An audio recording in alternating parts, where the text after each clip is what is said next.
Shalom, shalom bien-aimés dans le Seigneur. Immense est notre plaisir de savoir que vous êtes partout dans le monde.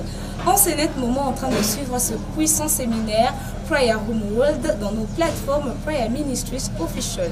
Aujourd'hui, nous avons le réel plaisir de recevoir pour vous dans ce puissant séminaire le prophète Elvis Daniel Chibambe pour ce moment de prédication.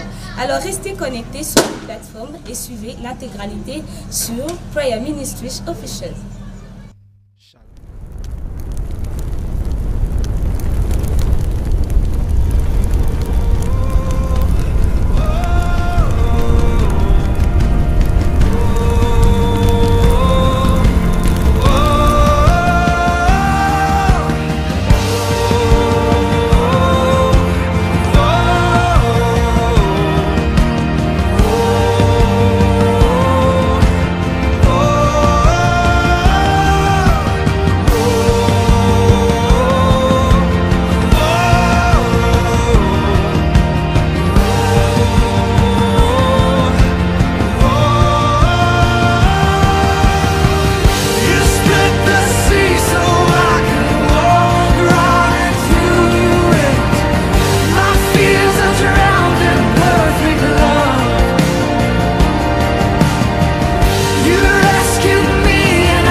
Shalom, peuple de Dieu, connectez-vous, le prophète est déjà en ligne, partagez la vidéo, nous débutons déjà dans quelques minutes, donc invitez nombreux donc dans ce grand séminaire, donc partagez, et pendant que vous êtes en train de partager, je veux vous demander, vous pouvez juste écrire dans vos écrans donc le prix du sacrifice de la mort de Jésus sur la croix.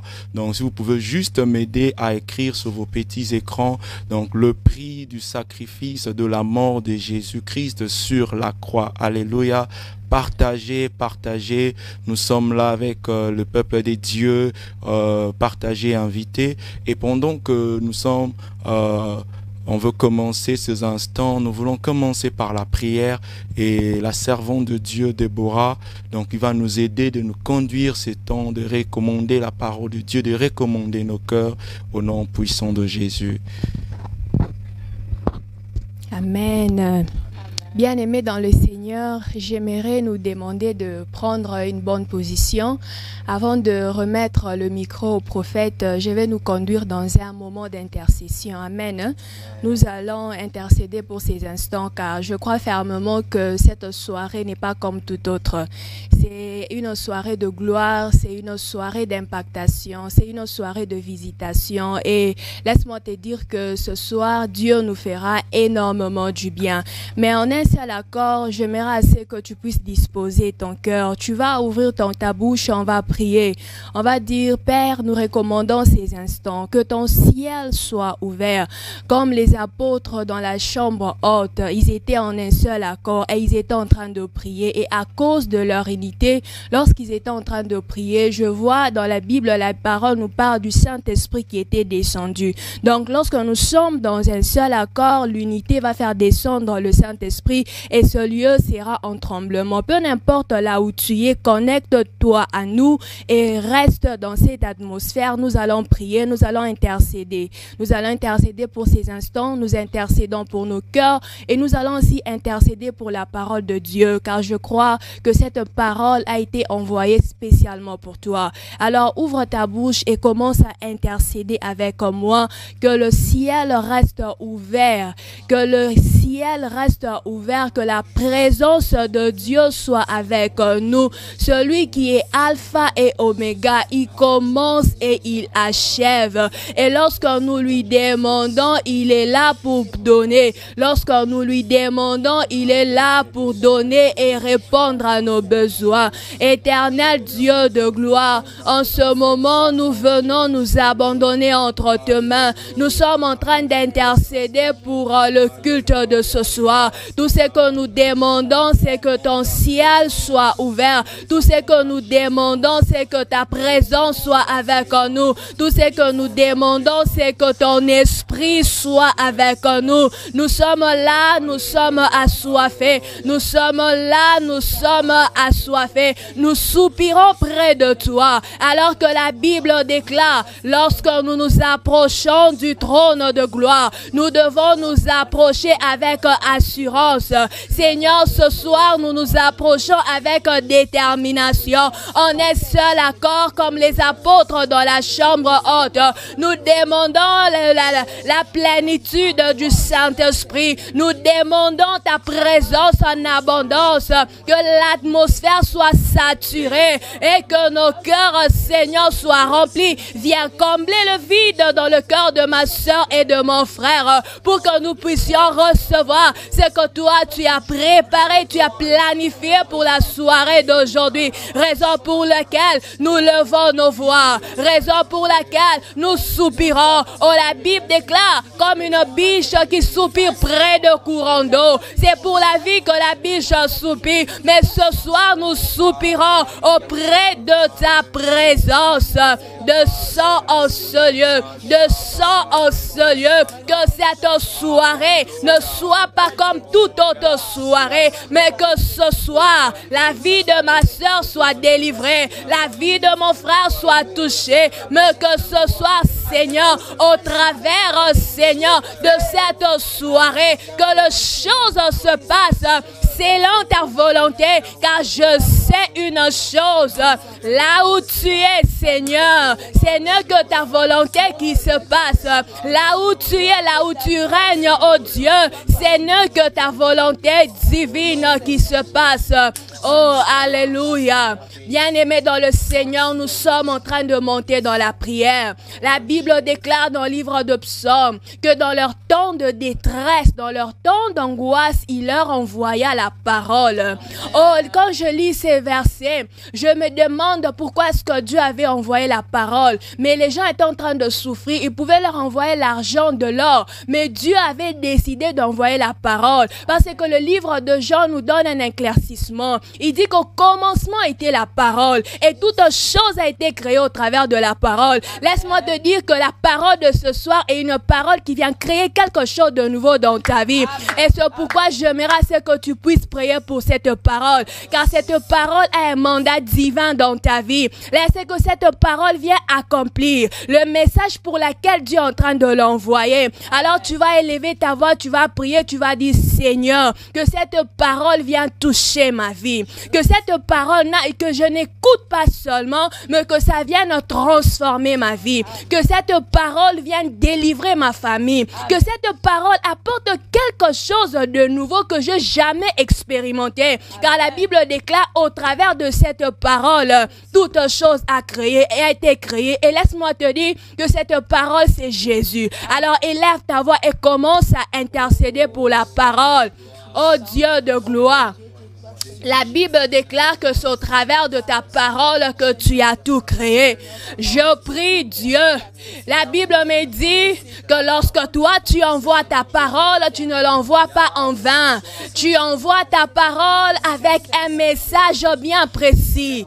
Oh, tu envoies ta parole comme la pluie qui descend. La Bible déclare la pluie ne descend pas sur la terre et rentrer au ciel sans pour autant accomplir la mission pour laquelle tu l'envoies.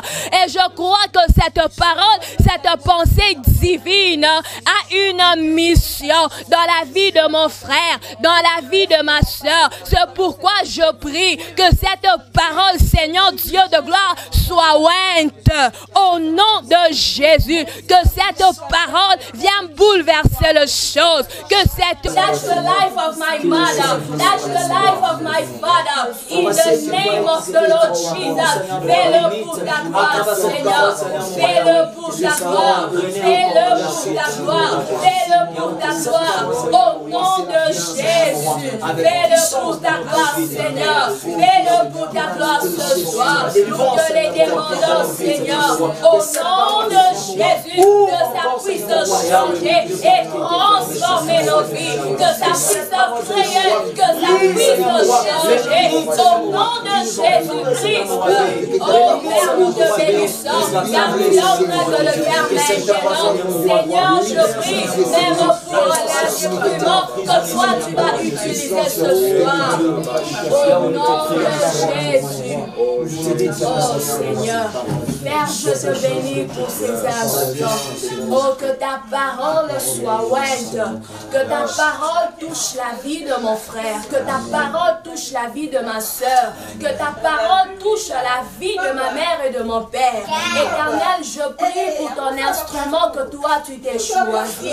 Seigneur, que cet instrument soit rempli de l'esprit de la sagesse divine pour mieux communiquer ta pensée ce soir. C'est au nom de Jésus qu'on a ainsi prié et nous disons Amen. Amen.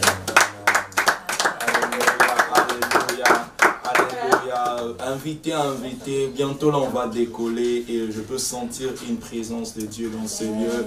Il y a la présence de Dieu qui continue d'être concentrée, donc continuez à inviter, donc il reste quelques secondes, invite ce frère, invite cette soeur qui aime la parole de Dieu. Et aussi que j'aime cette plateforme, nous sommes ici pour élever la personne de Jésus. Amen. Et le grand thème de ce séminaire, qu'il y aura beaucoup de hommes de Dieu de partout qui vont se réunir autour de ce terme important, le prix du sacrifice de la mort de Jésus-Christ sur la croix. Alléluia. Amen. Alléluia. Amen. Alléluia. Je vais vous proposer quelques portions des Écritures. J'utilise la version anglaise, mais je vais vous aider à interpréter cela plus tard. Nous allons lire quelques portions.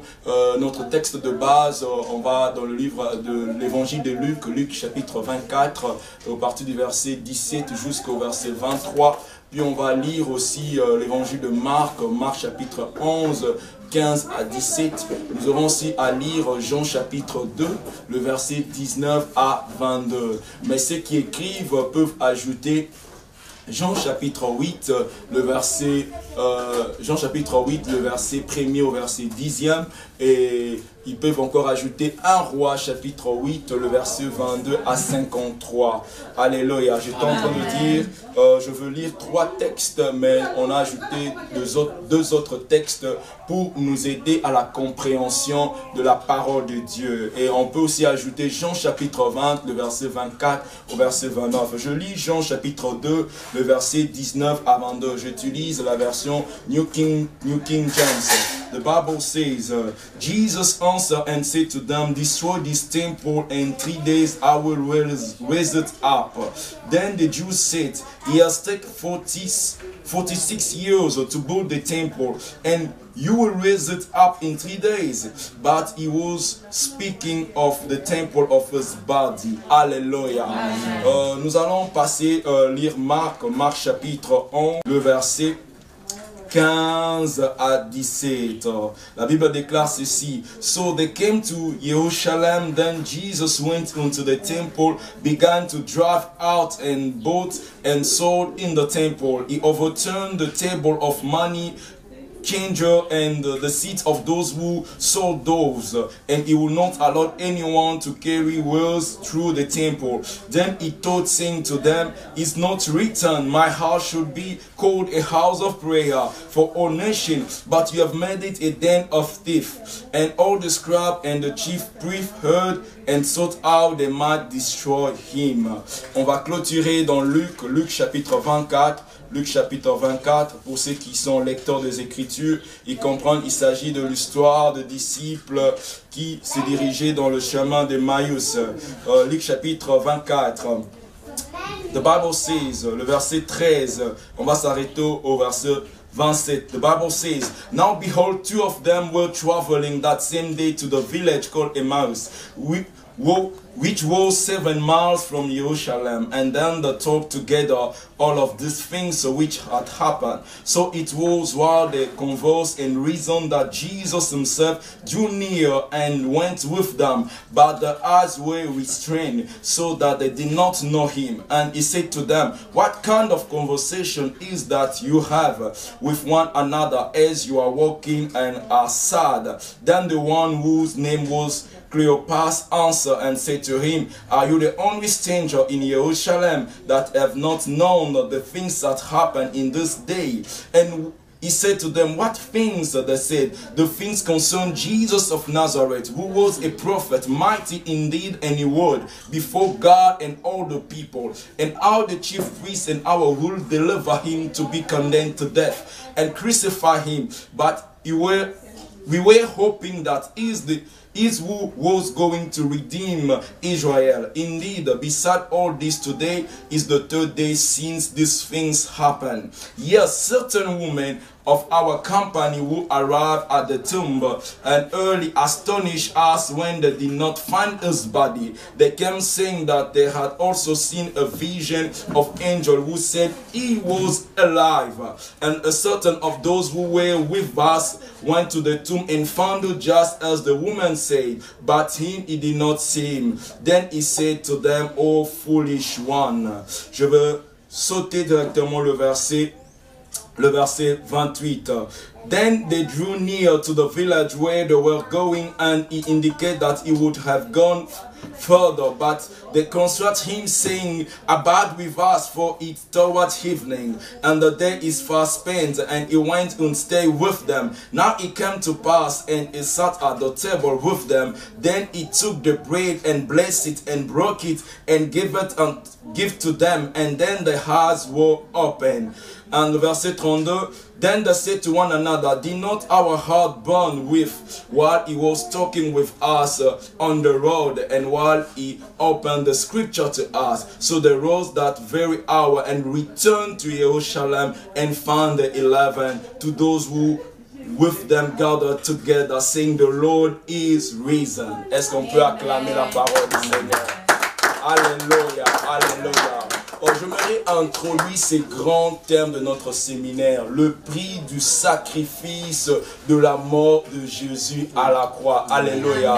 Mais avant d'entrer dans le vif de notre message, j'aimerais dire un grand merci au pasteur Israël et à toute l'équipe de Prayer Room World. Donc, vous faites un grand travail. Donc, et je bénis Dieu pour la main dans tout ce que vous êtes en train de faire. Je dis aussi un grand merci au pasteur Sébastien pour ce thème vraiment très inspiré et très profond, et je crois que Dieu a mis une facette de ce message au travers de moi. Alléluia.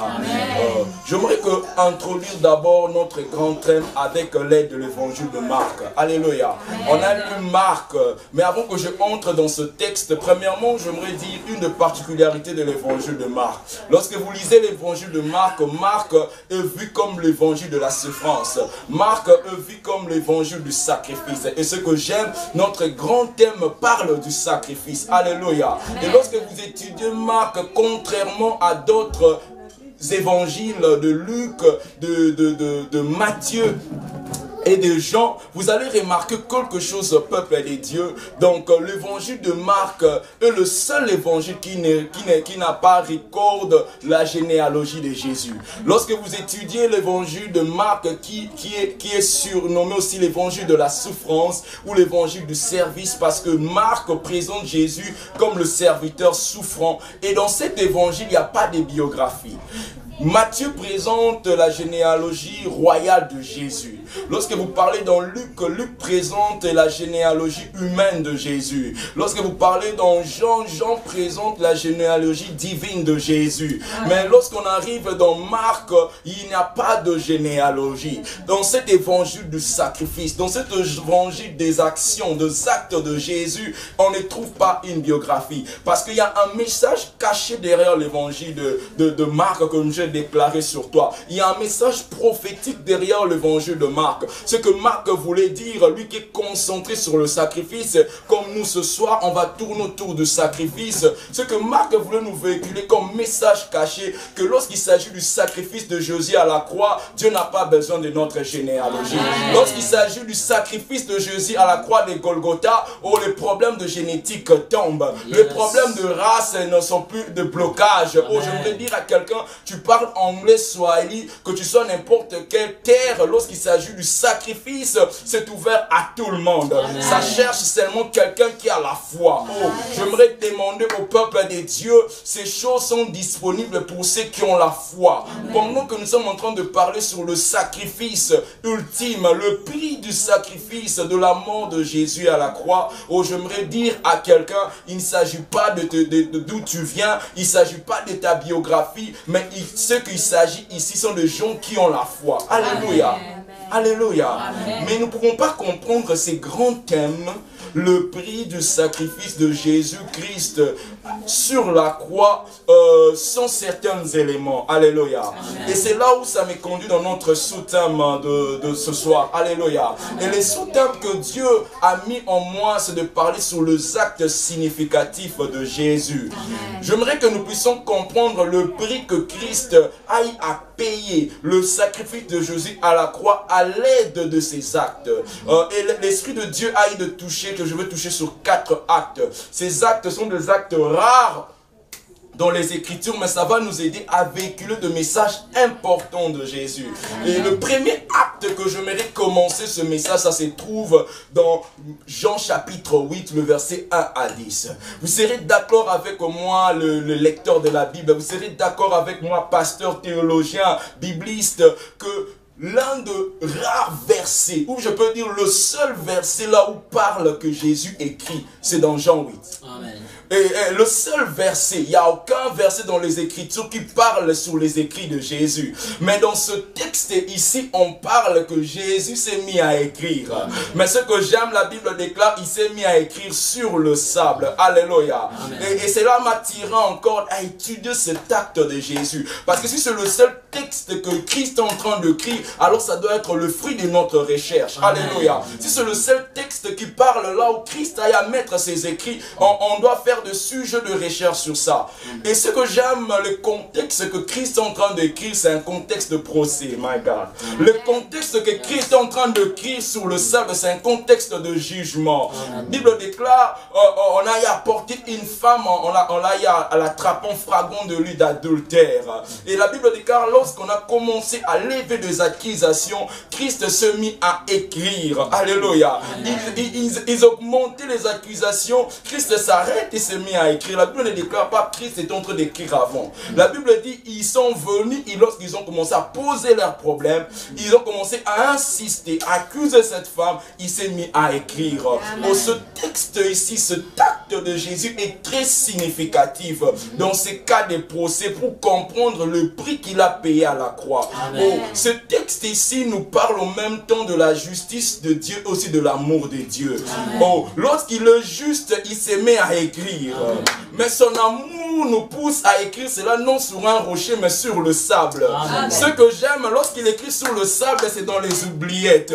Sa justice autant que juste, il devait écrire les fautes, les accusations. Mais son amour, à cause du prix qu'il a payé à la croix, il devait mettre ça sur une matière qui ne conserve pas les écrits. Amen. Le sable ne peut pas conserver les écrits. Amen. Ce que j'aime, le Dieu de la Bible, il n'aime pas complanter nos erreurs. Ce que j'aime, le Dieu de la Bible, il est tellement amour qu'il n'aime pas contempler nos fautes, nos transgressions. C'est pourquoi lorsqu'il s'agit d'écrire, il note cela sur le sable. Alléluia. Amen.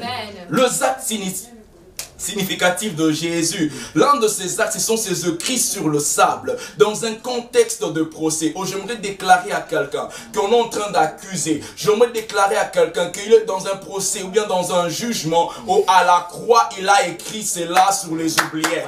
Je suis venu dire à quelqu'un à la croix, Christ a écrit, il a a écrit ton problème, il a écrit tes accusations sur le sable et non sur un rocher. Jamais, la Bible déclare, il écrit le nom dans le livre de vie. Mais lorsqu'il s'agit de nos fautes, il n'écrit pas sur un livre, mais il écrit sur le sable. À cause de son amour. Les écrits de Jésus sur le sable est l'un des actes significatifs qui explique le prix qu'il a payé à la croix. Alléluia.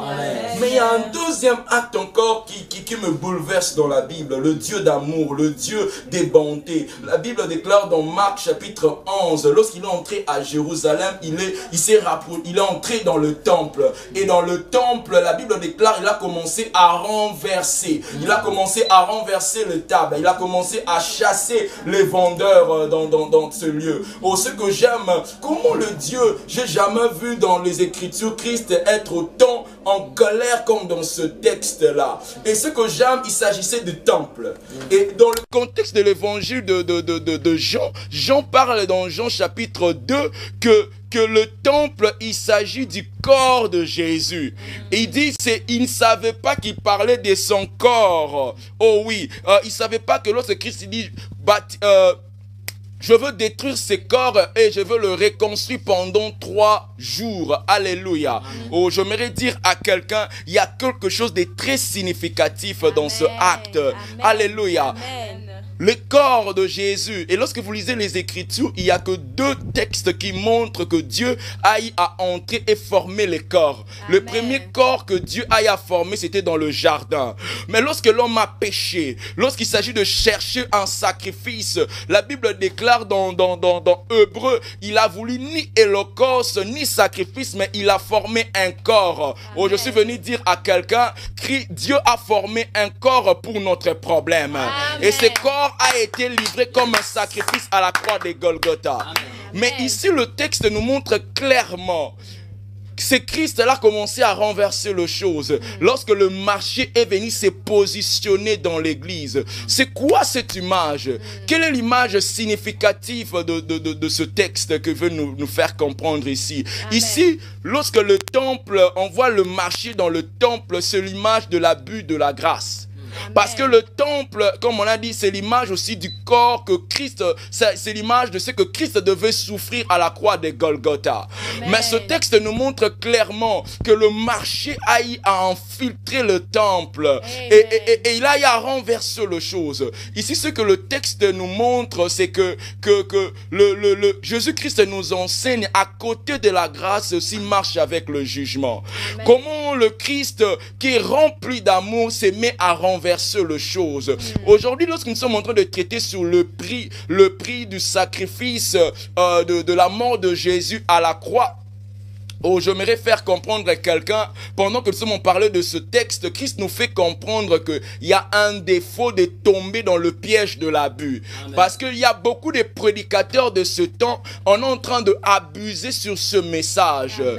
Mais Christ nous fait comprendre, à côté de la grâce, il faut faire attention. Il ne faut jamais marcher sur la grâce.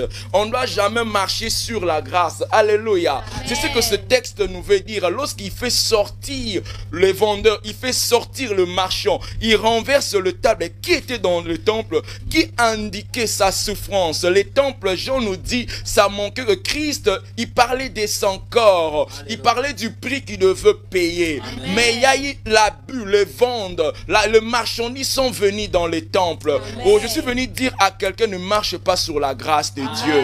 Alléluia. Ne marchons pas sur la grâce de Dieu. Mais il y a encore une vérité très importante. La Bible déclare, c'est seulement lorsque Christ a mis l'ordre, c'est là où les malades sont venus et l'a guéri. Oh, je suis venu dire à quelqu'un, il n'y aura pas de réveil en dehors de la grâce. Il n'y aura pas de réveil lorsqu'on abuse la grâce. Oh, le réveil ne viendra seulement lorsqu'on va comprendre la valeur du prix qu'il a payé à la croix. Oh, pourquoi Christ n'a pas guéri le malade directement? Oh, pourquoi Christ n'a pas délivré directement à Jérusalem? Mais il a commencé d'abord à faire sortir les vendeurs. Il a commencé d'abord à faire sortir le marchand. Parce que là où il y avait abus, là où il y a abus, la grâce, le réveil ne peut jamais venir. Amen. Il y a un troisième acte très capital. Nous sommes en train de parler sur les actes significatifs de Jésus pour comprendre son prix. Parce que sans ces actes, c'est un peu difficile pour nous de saisir ce mystère. Le troisième acte se trouve dans Luc. La Bible déclare, lorsqu'il a rompu le pain, leurs yeux s'ouvrirent. Alléluia. Ce que j'aime dans ce texte, on ne parle pas des aveugles. Alléluia. Ce que j'aime dans ce texte, la Bible ne déclare pas lorsqu'il a rompu le pain, ils ont vu un ange. La Bible ne déclare pas lorsqu'il a rompu le pain, ils ont vu leur bénédiction. Mais la Bible déclare lorsqu'il a rompu le pain, ils ont pu reconnaître Jésus-Christ. Oh, le brisement du pain annonçait son œuvre à la croix. Ce que ce texte veut nous dire symboliquement, ce que ce texte véhicule comme un message à l'église, c'est qu'on ne peut pas voir le Christ glorieux dans nos églises en dehors du message de la croix. C'est seulement lorsqu'on prêche la croix qu'on va voir Christ. Alléluia. Lorsque vous analysez ce texte, ils avaient marché déjà avec Jésus. Mais Jésus restait étranger devant eux. Oh, je suis venu dire aux leaders, Christ va rester toujours étranger à son église tant qu'on ne va pas prêcher ce qu'il a eu à faire pour nous. Tant qu'on ne va pas valoriser le prix qu'il a payé à la croix. Alléluia. On doit présenter, on doit rompre le pain, présenter son œuvre. Et c'est là où que les écailles tombent. On peut voir Jésus. Les Jésus qu'on veut vu, ce n'est pas le Jésus qui était né à Nazareth. C'était le Jésus glorieux. Oh, alléluia. Si on veut voir le Jésus glorieux dans nos églises, le pain doit être rompu. C'est-à-dire son œuvre doit être présentée. Alléluia. Et la Bible déclare, non seulement ils ont vu ce Jésus glorieux, ils ont pu identifier Jésus, mais la Bible déclare, ils sont allés évangéliser. Alléluia. Oh, les disciples d'Emmaüs sont devenus missionnaires à Jérusalem. Oh, je viens de déclarer à quelqu'un, oh oui, toi qui es être disciple, toi qui voyages, je suis venu dire, dans le message de la croix se cache une mission. Alléluia. Lorsqu'on présente l'œuvre de la croix, lorsqu'on présente le prix de ce qu'il a fait à Golgotha, j'aimerais dire, l'esprit de la mission se réveille. Ces gens ici, ils vaguaient dans leurs préoccupations, mais lorsque il a rompu le pain, les yeux sont ouverts, ils sont rentrés comme missionnaires. L'esprit de la mission est réveillé en eux. Alléluia. Oh, je prie que l'esprit de la mission revienne à l'église. Oh, pourquoi l'église est en dehors de la mission? Parce que le prix de sacrifice à la croix n'est plus prêché. Le seul message qui suscite de missionnaires, le seul message qui suscite la préoccupation, l'occupation à l'église dans sa mission, c'est le message du prix qu'il a payé. Parce que lorsqu'on se rend compte de ce qu'il a payé, on ne peut plus se taire. Les disciples de Maïs sont devenus missionnaires à Jérusalem. Je prie que quelqu'un puisse quitter dans ses occupations et puisse devenir missionnaire. Pendant que tu écoutes ce message, oh, j'aimerais déclarer une vague à l'église comme que prophète. Il est temps, oh, ce que j'aime, la Bible déclare, il a rompu le pain au temps du soir. Il n'a pas rompu le pain à n'importe quand. Autant que prophète, j'aimerais dire à l'église, le temps du soir n'est pas seulement le temps où le mal doit croître. My God. Le temps du soir n'est pas seulement le temps où l'impudicité va monter. Mais le temps du soir est le temps que nous verrons Jésus. Le temps du soir est le temps que la mission va revenir dans le cœur de l'église. Ils ont vu un Jésus glorieux dans le temps du soir. Alléluia. Oh, je prophétise que nous voyons au Congo, dans ce temps du soir de l'église, un Jésus glorieux au nom de Jésus. Les actes significatifs de Jésus, my God.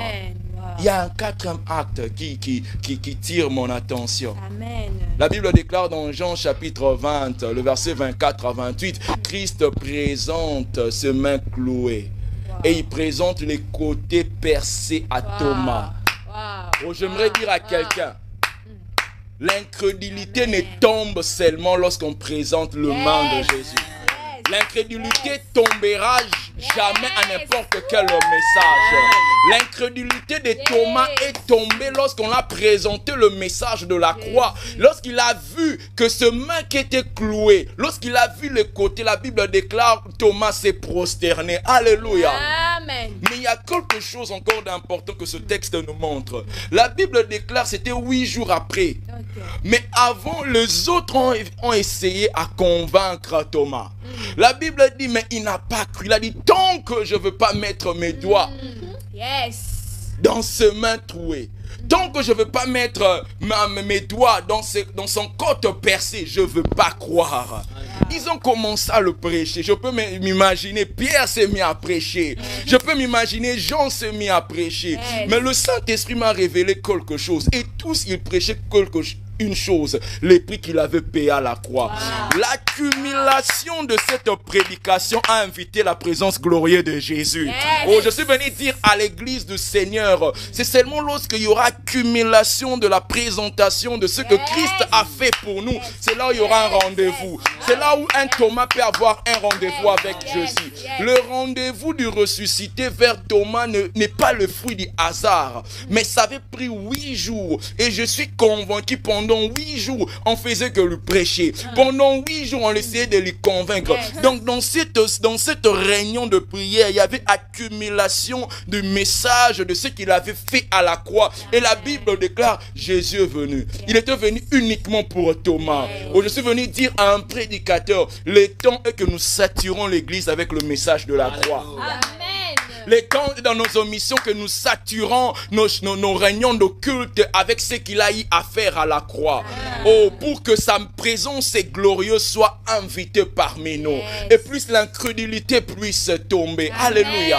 Les actes significatifs de Jésus. Amen. Mais quelqu'un peut me dire, prophète, mais comment j'ai compris, mais je n'arrive pas à prendre conscience de cela. J'ai essayé, mais il m'arrive que le problème de la vie est tellement si palpable. Parce que nous sommes au Congo. Il y a de réalité. Comment est-ce que les problèmes de ma vie, lorsque je ne paye pas le loyer, c'est un problème qui est réel. Lorsque mes enfants sont chassés, le problème est réel. Comment, prédicateur, tu me parles d'être conscient de son prix à la croix? Comment je peux mettre cela en pratique dans ma vie? Alléluia.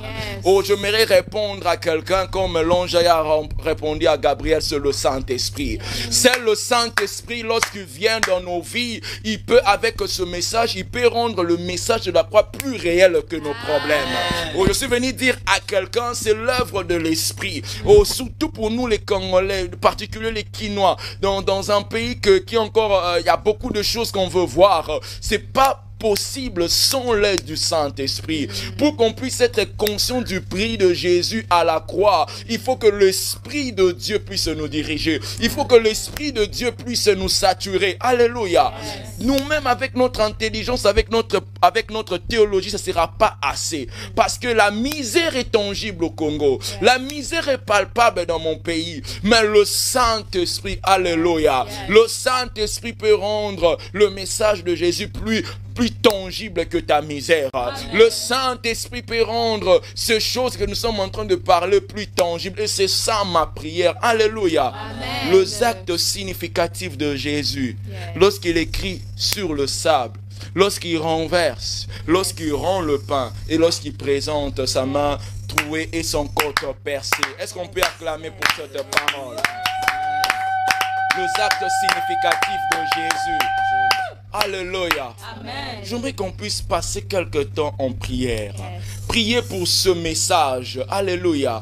On veut prier pour les gens qui sont dans un contexte de procès. La réponse n'est pas avoir un avocat en dehors, mais la réponse c'est Jésus. J'aimerais prier pour quelqu'un, peut-être qu'il est en train d'abuser la grâce à cause de sa marche, qui est en train de marcher sur la grâce à cause de son péché. Oh, j'aimerais dire à quelqu'un qui peut-être dans ces cas comme de ses disciples, qui longtemps ils n'ont pas vu la gloire de Jésus dans leur marche.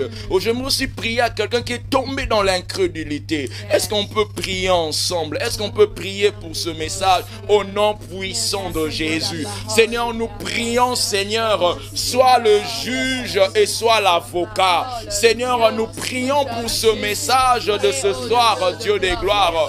Oh Seigneur, je prie que tu puisses faire sortir quelqu'un, oh Seigneur, de l'abus, Seigneur, de la grâce, de l'abus de son problème. Seigneur, je prie au nom de Jésus.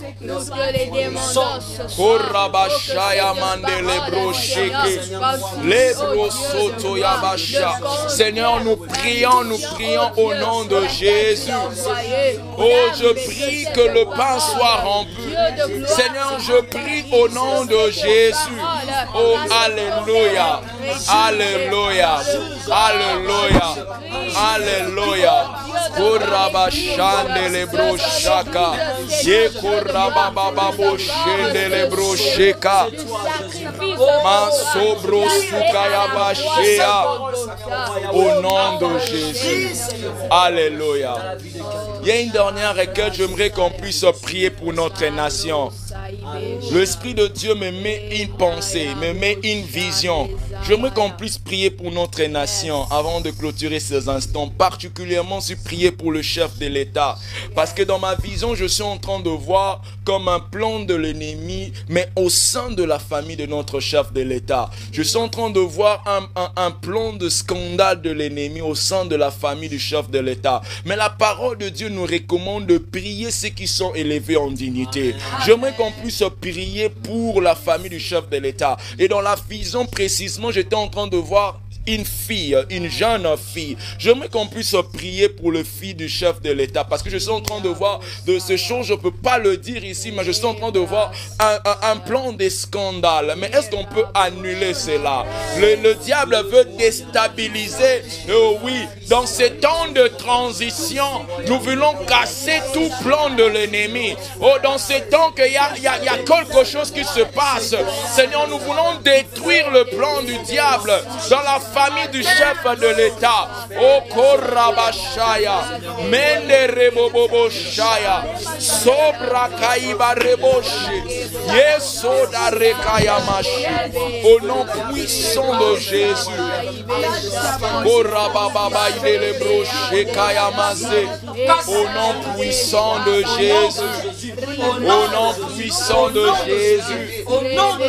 Alléluia. Alléluia. Père éternel, je te bénis pour ce message. Seigneur, que ce message continue à travailler dans le cœur de ton peuple. Tu nous as parlé sur le prix du sacrifice de Jésus sur la croix. Tu as voulu que nous allons dans la direction des actes significatifs de Jésus. Tu nous as parlé lorsque nous sommes dans un contexte de procès. Tu écris nos transgressions sur le sable. Oh my God. Tu nous as parlé de ne pas abuser la grâce, de ne pas abuser le temple, parce qu'à côté de la grâce, il y a le jugement. Seigneur, tu nous as parlé par ce message, ô Dieu de gloire, c'est lorsque seulement on va rompre le pain qu'on peut voir le ressusciter dans nos églises. C'est lorsque nous pouvons rompre le pain que l'esprit de la mission peut encore se susciter en nous. Tu nous as parlé, Seigneur, c'est seulement lorsque nous allons présenter tes mains, oh oui, qui ont été trouées à la croix, présenter ta côte, que l'incrédulité de Thomas peut tomber. L'incrédulité de leaders peuvent tomber. Seigneur, tu nous as appris maintenant, lorsqu'il y a accumulation de messages, de le prix que tu as payé à la croix, ta présence glorieuse vient à la rencontre de Thomas. Seigneur, je prie, Seigneur, nous saturons nos vies par ce message. Seigneur, je prie que cette sémence ne soit pas ôtée au nom de Jésus. Seigneur, je déclare, Seigneur, comme ce message nous avons parlé, après cela, le réveil doit susciter. Je déclare tout celui qui va écouter le son de ce message, le son de ma voix, qu'il expérimente un réveil, qu'il expérimente la gloire, qu'il expérimente une rencontre. Au nom puissant de Jésus, Seigneur, nous avons demandé ces choses à l'aide de ton esprit, avec ton esprit. Au nom de Jésus, nous avons ainsi prié et nous disons Amen. Est-ce qu'on peut acclamer ce Dieu? Oh, vous avez été bénis, vous pouvez juste envoyer vos commentaires. Donc, Dieu nous a fait tellement du bien. Mais ma prière est que ce message puisse rester dans nos cœurs. Donc, on a parlé sur ces grands thèmes, mais on a essayé de comprendre le prix du sacrifice de Jésus par les actes significatifs. Et par l'ordre du Saint-Esprit, on a cherché dans les Écritures des actes rares de la Bible. Et l'un de ces actes, c'était les écrits de Jésus sur le sable, dans ces contextes de procès. L'un des actes, c'était de renverser le marchandise de marchands, de faire sortir les vendeurs. L'un des actes, c'était de rompre le pain au temps du soir. L'un des actes, c'est lorsqu'il a présenté sa main qui a été trouée à la croix de Golgotha et son côte percée. Que Dieu vous bénisse, que Dieu bénisse le pasteur Sébastien, bénisse le pasteur Israël et toute l'équipe, et que Dieu bénisse tous les orateurs. Nous vous aimons beaucoup au nom puissant de Jésus. Amen. Amen. On se voit à la prochaine.